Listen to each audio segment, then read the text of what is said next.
Kembali lagi ke channel Ozonman bersama saya Suhuli. Kali ini saya Suhuli akan menjelaskan beberapa hal tentang bagaimana kita membina diri dan bagaimana kita mengikrarkan janji kita untuk menolong sesama dalam jalan ketuhanan, dalam jalan takdir si kita sebagai seorang tatung. Pada dasarnya dalam membina diri itu kita mengutamakan ketulusan dan tanpa pamrih kepada semua makhluk.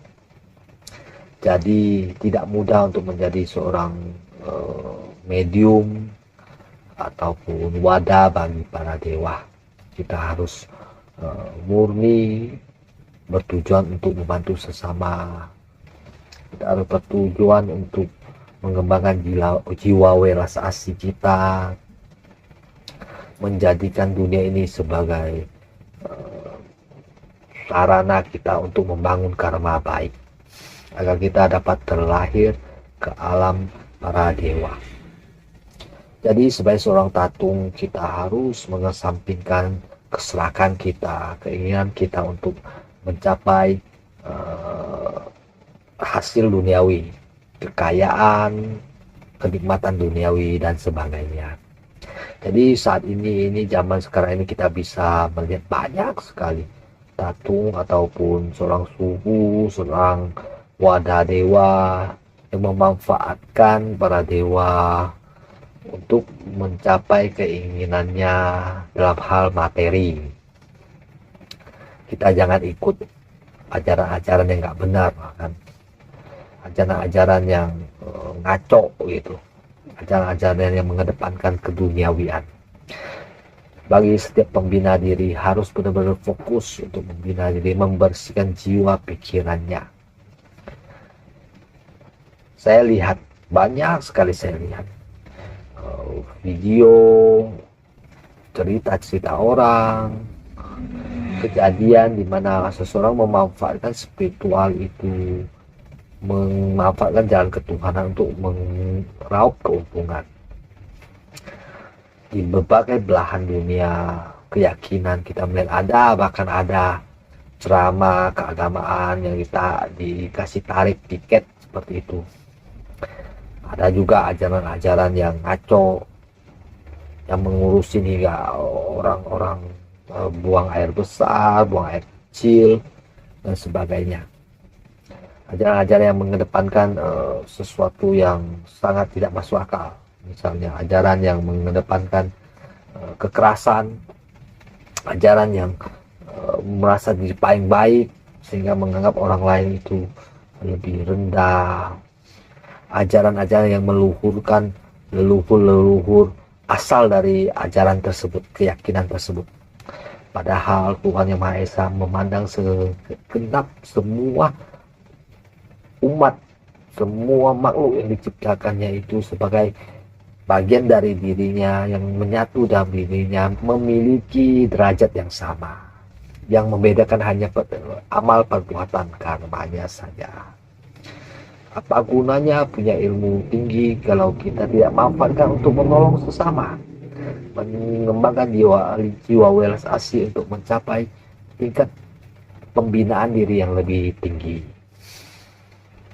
Apa gunanya hanya berkata-kata tanpa realisasi dalam kenyataan? Kita juga melihat orang-orang mengajarkan sebuah doktrin, dogma tanpa praktek yang jelas untuk kebaikan alam semesta ini. Hanya menyebabkan perselisihan satu sama lain karena perbedaan pandangan, debat yang tidak ada habisnya, ajaran-ajaran yang tidak perlu diikuti, ajaran-ajaran yang bullshit, ajaran-ajaran yang tidak menyentuh nilai spiritual paling dalam. Ini pembina diri, jangan berharap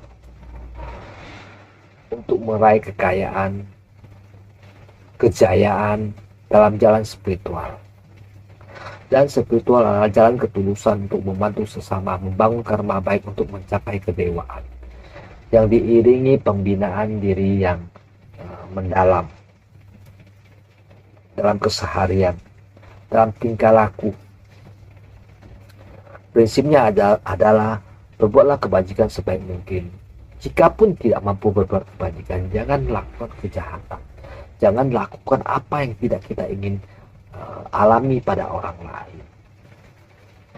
Banyak juga kita lihat tatung-tatung, medium atau wadah dewa yang menunjukkan kemampuan spiritualnya dalam hal kekebalan atau apa. Itu hanya dasar dari pencapaian seorang spiritualis. Pencapaian terbesar dari seorang spiritualis adalah menaklukkan dirinya sendiri dan mendapatkan karunia ketuhanan sehingga bisa membantu sesama umat manusia.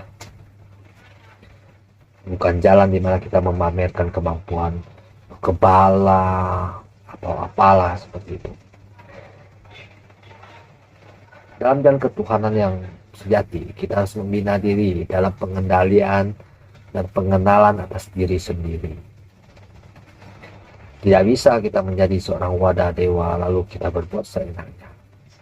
Kutukan dan musibah dapat menghantam kita jika kita tidak benar-benar menjalankan jalan ketuhanan dengan benar. Tidak perlu juga kita untuk memamerkan segala sesuatu. Lakukan semua dengan sederhana, khidmat tulus, dan menyatu dengan alam ini. Biarlah Tuhan semesta alam ini yang mengetahui. Kita tidak perlu membuktikan apapun pada orang, termasuk ilmu yang kita miliki. Dalam membina diri, wajib bagi kita untuk mempraktekkan jiwa welas asih dan praktek vegetarian atau praktek puasa untuk menekan nafsu keduniawian kita. Dalam segala kondisi kita harus bisa mengendalikan diri, tidak terpancing oleh nafsu duniawi. Jadi jangan jadikan kedewaan Tuhan semesta alam ini sebagai alat untuk meraih pendapatan, kekayaan, atau mencari harta duniawi ini. Itu tidak bisa seperti itu. Jalan ketuhanan adalah jalan membina diri untuk membangun karma baik semasa kita di hidup ini, agar membuka jalan kita menuju jalan alam kedewaan, dan juga untuk menuntun makhluk-makhluk kodam-kodam atau dewa-dewa di dalam kita untuk mencapai kedewaan yang lebih tinggi. Mereka memanfaatkan tubuh kita untuk menolong sesama. Jadi kita harus menunaikan tugas ini dengan menolong sesama dengan setulus hati tanpa pamrih. Jangan kau percaya ajaran-ajaran yang nggak benar. Orang cebok, orang pipis aja diurusin. Jika sudah mentok alasannya, dalilnya ya sudah tertulis, pasti benar, nggak bisa terbantahkan. Semua yang tertulis pasti dari manusia, tidak mungkin jatuh dari langit. Kebenaran itu absolut, tidak ada celah. Sedangkan yang banyak celah itu pasti buah pikiran manusia yang bisa terbantahkan dengan argumen-argumen yang logis. Sedangkan hukum semesta alam universal ini tidak bisa terbantahkan. Tidak ada celah untuk membantahkan karena dialah adalah hukum absolut dari Tuhan semesta alam tahu yang Maha Esa.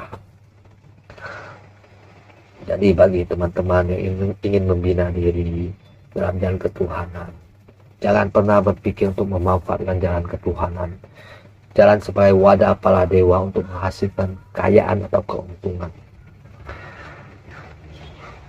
Lakukan pembinaan diri dengan tulus, lakukan pembinaan diri dengan sungguh-sungguh untuk membantu sesama dengan ikrar janji yang jelas sebagai seorang medium atau wadah dewa atau tatungnya.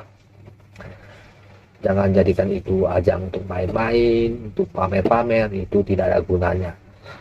Video-video yang menunjukkan mereka mengingkari kodrat mereka, berpindah kepada ajaran yang sebenarnya tidak masuk akal, namun karena lingkungan, kondisi menyebabkan mereka yakin pada sesuatu yang sebenarnya tidak dapat dicerna oleh akal sehat. Ajaran kebenaran sejati universal bisa dijelaskan dengan logika, bisa dijelaskan dengan akal sehat. dan tidak terbantahkan, tidak seperti ajaran-ajaran yang berbuah dari pikiran egosentris dari sebagian orang atau satu orang. Jadi melihatlah lebih terbuka dan melihatlah dalam lingkup yang lebih luas dari kebenaran universal. Jangan terpengaruh oleh ajaran-ajaran aneh yang nggak masuk akal, yang bagaimana orang bisa membunuh atau menyakiti orang bisa masuk surga. Bullshit banget kan. Lalu bagaimana orang bisa mengajarkan orang untuk mengagungkan kaum tertentu, padahal jelas bahwa Tuhan semesta alam ini melihat segala kaum, melihat segala makhluk itu sama derajatnya, makhluk ciptaannya yang memiliki fungsi masing-masing di alam semesta ini. Terima kasih sudah menonton. Salam berkah kebajikan, semoga bermanfaat.